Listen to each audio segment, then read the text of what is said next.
ఏపీలో సాక్షి TV ప్రసారాల నిలిపివేతపై AP ప్రభుత్వానికి supreme court నోటీసులు ఇచ్చింది. సాక్షి యాజమాన్యం వేసిన పిటిషన్పై విచారణ జరిపిన సుప్రీంకోర్టు ఈ మేరకు నోటీసులు జారీ చేసింది.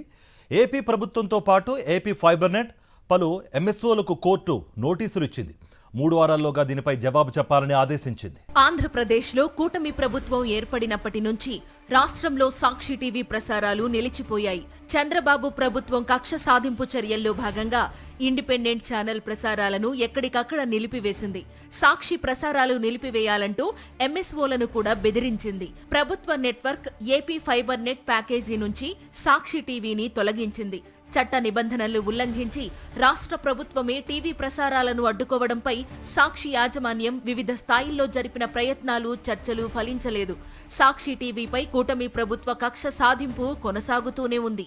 అన్ని ప్రయత్నాలు, చర్చలు విఫలమైనందున సాక్షి యాజమాన్యం ఇక దీనిపై సుప్రీంకోర్టులో పిటిషన్ దాఖలు చేసింది. ఈ పిటిషన్పై justice PS Narasimha, justice AS చందూర్కర్ల ధర్మాసనం విచారణ జరిపింది.